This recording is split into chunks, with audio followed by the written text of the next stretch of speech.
வாங்க, இந்த கலந்துரையாடலுக்கு உங்களை வரவேற்கிறோம். இன்னைக்கு நாம கையில எடுத்திருக்கிற விஷயம் கொஞ்சம் யோசிக்க வைக்கிற மாதிரி இருக்கு. மச்சான் மனைவி கள்ள உறவு மரணம் அப்படிங்கிற தலைப்புல ஒரு சின்ன குறிப்பு கிடைச்சது.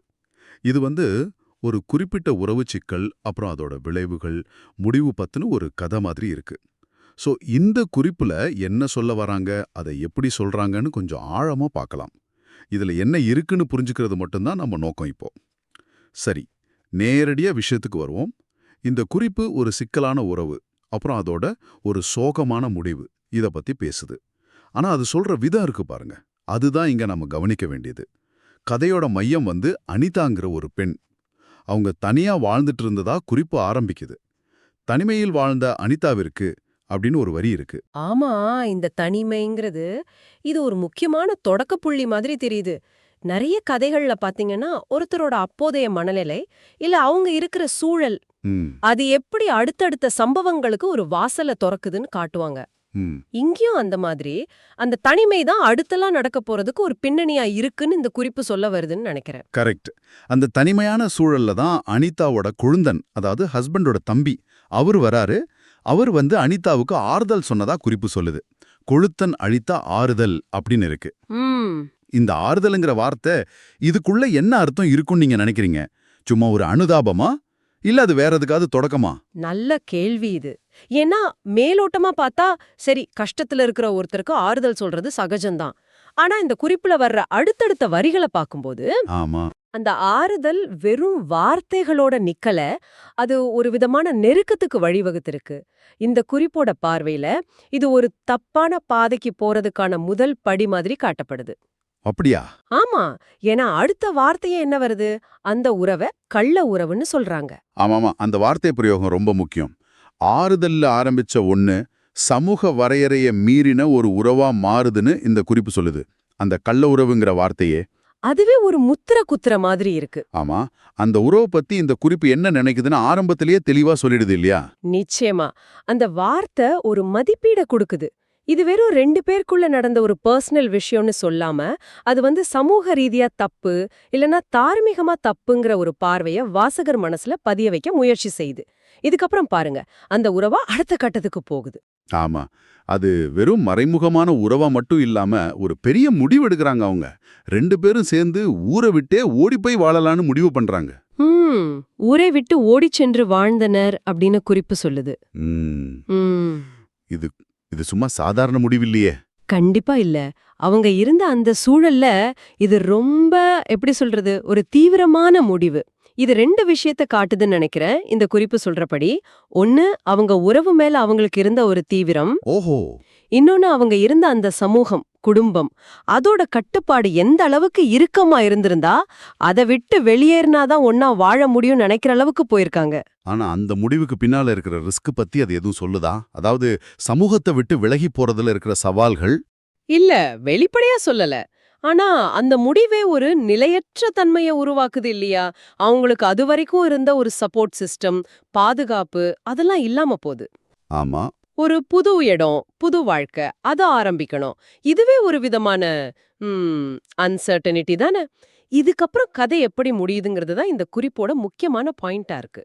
ஆமா. ரொம்ப, ரொம்ப சோகமான முடிவு. இவ்வளவு பெரிய ஸ்டெப் எடுத்து புதுசா வாழப் போனவங்க, ஒரு நாள் விபத்தில் இருவரும் இறந்தனர் அப்படின்னு குறிப்பு சொல்லுது. ஒரு ஆக்சிடென்ட்ல 2 பேருமே இறந்து போறாங்க. இங்கதான் இங்கதான் இந்த குறிப்பு ரொம்ப அழுத்தமா ஒரு விஷயத்த செய்யுது. அவங்க மரணத்தை சும்மா தற்செயலா நடந்த ஒரு விபத்து அப்படின்னு சொல்லி முடிக்காம, சரி. அதுக்கு முன்னாடி நடந்த விஷயங்களோட, அதாவது அவங்களோட அந்த உறவு, அப்புறம் அவங்க ஊரை விட்டு ஓடி போனது, இது எல்லாத்தோட சேர்த்து முடிச்சு போடுது. ஓஹோ! இது ஏதோ தானா நடந்த விபத்து இல்ல, அவங்க செஞ்ச தப்புக்கான ஒரு விளைவு, ஒரு தண்டனை மாதிரி காட்ட முயற்சிக்குது. நீங்க சொல்றது ரொம்ப சரி. இத நாமளா யோசிக்கிற விஷயம் இல்ல. குறிப்பே நேரடியா சொல்லுது. அந்த கடைசி வரி, அது ரொம்ப அப்பட்டமா இருக்கு. உண்மை உறவை கொச்சைப்படுத்தினால் இதுதான் தண்டனை என இருவரும் உணர்ந்தனர். ஆமா, இதுதான் தண்டனைன்னு நேரடியாவே சொல்லுது. அதுவும் இருவரும் உணர்ந்தனர்னு சொல்றது.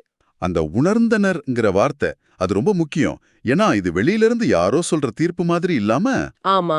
அந்த தப்ப செஞ்சவங்களே அத உணர்ந்துட்டாங்க, அதுக்கான விளைவை ஏத்துக்கிட்டாங்கங்கிற மாதிரி ஒரு தோற்றத்தை தருது. இது மூலமா இந்த குறிப்பு ஒரு தார்மீக செய்தியை சொல்ல முயற்சிக்குது. அதுக்கு இன்னும் வலு சேர்க்க பாக்குது. ஒரு நிகழ்வு நடக்குது, விபத்து. ஆனா அது எப்படி விளக்குறோங்கிறது தான் இங்க விஷயம். இந்த குறிப்பு அந்த விபத்தை ஒரு மாரல் ஃப்ரேம்வொர்க்குள்ள வைக்குது. அப்போ இது ஒரு கோயின்சிடென்ஸ்க்கு காரணம் கற்பிக்கிற மாதிரியா? அதாவது தொடர்பில்லாத ரெண்டு விஷயங்களை ஒன்னா இணைச்சு இதனால தான் அது நடந்துச்சுன்னு சொல்ற மாதிரி. கிட்டத்தட்ட அப்படிதான் சொல்லணும். கதை சொல்லல, இது ஒரு பொதுவான டெக்னிக் தான். அதாவது ரெண்டு தனித்தனி நிகழ்வுகள் மாதிரி தெரியறதுக்கு இடையில ஒரு காரண காரிய தொடர்பை உருவாக்குறது. சரி. குறிப்பா ஒருத்தரோட செயல்களுக்கும் இங்க அந்த உறவு, அவங்களுக்கு வர்ற கஷ்டங்களுக்கும் இங்க அந்த மரணம் நேரடி தொடர்பு இருக்குன்னு காட்டுது. இது கதையை கேட்கறவங்க மனசுல ஒரு குறிப்பிட்ட நீதிய, ஒரு பாடத்தை பதிய வைக்க உதவும்னு கதை சொல்லி நினைக்கலாம். அப்போ இந்த குறிப்போட நோக்கம் ஒரு மெசேஜ் சொல்றது, ஒரு வார்னிங் மாதிரி கொடுக்கறதுன்னு எடுத்துக்கலாமா? இந்த குறிப்பை எழுதினவரோட நோக்கம் அதுவா இருக்க நிறைய வாய்ப்பு இருக்கு. நடந்தது அப்படியே ரிப்போர்ட் பண்றதை விட அதுல ஒரு குறிப்பிட்ட பாடத்தை, ஒரு படிப்பினையை உருவாக்க முயற்சி பண்ற மாதிரி தெரியுது. அதாவது சமூக விதிகளை மீறுனா இந்த மாதிரி மோசமான விளைவுகள் வரும் அப்படிங்கிற ஒரு ஐடியாவை எஸ்டாப்ளிஷ் பண்ண பாக்குது. ஆனா நாம இங்க முக்கியமா புரிஞ்சுக்க வேண்டியது என்னன்னா, இது இந்த குறிப்போட பார்வை, அதோட சித்தரிப்பு, அதுதான் உண்மைன்னு நம்ம சொல்ல வரல. சரி, அப்போ இந்த சின்ன குறிப்புல இருந்து நாம முக்கியமா எடுத்துக்க வேண்டிய விஷயங்கள் என்னென்னு ஒரு தடவை பார்த்துடலாமா? 1, தனிமைங்கிற சூழல் ஒருத்தரை எப்படி பாதிக்கலாம், எங்க கொண்டு போகலாங்கிறது. ஆமா. 2, சமூகத்தால் தடுக்கப்பட்டதா கருதப்படுற ஒரு உறவு எப்படி உருவாகுதுன்னு அது காட்டுற விதம். 3, அந்த உறவுக்காக சமூகத்தை விட்டு வெளியேற அந்த முடிவு, அது எவ்வளவு பெரிய முடிவு, அதே சமயம் ரிஸ்கான முடிவுங்கிறது. 4, எதிர்பாராத அந்த விபத்து மரணம். சரி. 5வது ரொம்ப முக்கியமா அந்த மரணத்தை சும்மா ஒரு ஆக்சிடென்ட்டா பார்க்காம அவங்க செஞ்சதா சொல்லப்படுற அந்த தவறுக்கான தண்டனையா இந்த குறிப்பு எப்படி ஃப்ரேம் பண்ணுதுங்கிறது. ஆமா, இந்த 5வது பாயிண்ட் தான் இதுல ரொம்ப முக்கியம். அந்த கட்டமைப்பு எப்படி ஒவ்வொரு சம்பவத்தையும் கோர்த்து ஒரு குறிப்பிட்ட முடிவுக்கு, அதுவும் ஒரு தார்மீக தீர்ப்போட கொண்டு வராங்கங்கிறது. இது உங்களுக்கு, அதாவது இதை கேட்டுட்டு இருக்கிறவங்களுக்கு எப்படி யோசிக்க வைக்கும்னா, நாம டெய்லி பாக்குற கேக்குற கதைகள், நியூஸ்ல கூட இந்த மாதிரி ஒரு கட்டமைப்பு மறைஞ்சிருக்கலாம். ஆமா இல்லையா? ஒரு சம்பவம் நடக்குது, ஆனா அதை நமக்கு சொல்றவங்க எப்படி சொல்றாங்க, எதோட கனெக்ட் பண்ணி சொல்றாங்க, என்ன மாதிரி வார்த்தைகளை யூஸ் பண்றாங்கங்கிறதெல்லாம் அந்த சம்பவத்தை நாம புரிஞ்சுக்கிற விதத்தையே மாத்திடும். கரெக்ட். அதனால இந்த மாதிரி ஒரு குறிப்பை நாம பார்க்கும்போது அதுல சொல்லியிருக்கிற கருத்து சரியா தப்பான்னு நாம ஜட்ஜ் பண்றதை விட, அந்த கருத்து எப்படி சொல்லப்பட்டிருக்கு, என்ன உத்திகளை பயன்படுத்தி அந்த கருத்தை நம்ப வைக்க முயற்சி பண்றாங்கன்னு புரிஞ்சுக்கிறது ரொம்ப முக்கியம். விபத்தை எப்படி ஒரு தார்மீக தண்டனையா மாத்துச்சுன்னு பார்த்தோம்.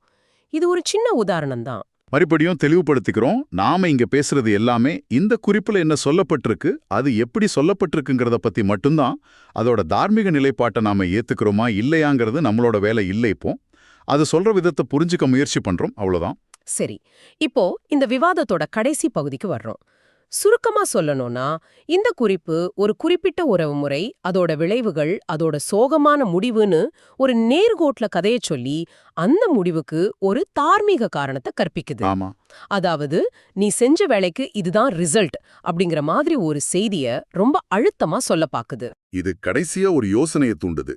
கதைகள்ல மட்டும் இல்ல, சில சமயம் நிஜ வாழ்க்கை சம்பவங்களை விவரிக்கும் போது கூட, தற்செயலா நடக்கிற ஆக்சிடென்ட் மாதிரி விஷயங்களை கூட ஒருத்தரோட கேரக்டரோடையோ இல்ல அவங்க செஞ்ச செயல்களோடையோ தொடர்பு படுத்தி பேசுறத நம்ம பார்த்திருப்போம். ஆமா. அவன் சரியில்லாதவன், அதான் அவனுக்கு இப்படி ஆச்சு அப்படின்னு சொல்றது, அந்த மாதிரி. ஆமா, இது ஒரு இன்ட்ரெஸ்டிங்கான விஷயம். நாம ஏன் அப்படி செய்றோம்? ஒருவேளை உலகத்துல நடக்கிற எல்லாத்துக்கும் ஒரு காரணம் இருக்கணும், ஒரு அர்த்தம் இருக்கணும், ஒரு ஒழுங்கு இருக்கணும்னு நாம எதிர்பார்க்கிறோமா? இல்ல தற்செயல் நிகழ்வுகள் இருக்கே, அந்த ரேண்டம்னஸ், அதோட நிச்சயமற்ற தன்மையை ஏத்துக்க நமக்கு கஷ்டமா இருக்கு. அதனால அதுக்கு ஒரு தார்மீக காரணத்தை கண்டுபிடிச்சு நம்ம மனசை நாம சமாதானப்படுத்திக்கிறோமா? இருக்கலாம். இந்த குறிப்பு ஒரு விபத்தை தண்டனைன்னு சொல்ல மாதிரி நாமளும் சில சமயம் தொடர்பே இல்லாத விஷயங்களை இணைச்சு ஒரு அர்த்தத்தை உருவாக்க ட்ரை பண்றோமா? இது நாம கதை சொல்ற விதத்தை பத்தியும், நாம இந்த உலகத்தை எப்படி பாக்குறோம், எப்படி புரிஞ்சுக்கிறோங்கிறத பத்தியும் யோசிக்க வைக்குது இல்லையா? இதை நீங்க கொஞ்சம் யோசிச்சு பாருங்க. இந்த ஆழமான பார்வைக்கு எங்க கூட இணைஞ்சிருந்ததுக்கு ரொம்ப நன்றி.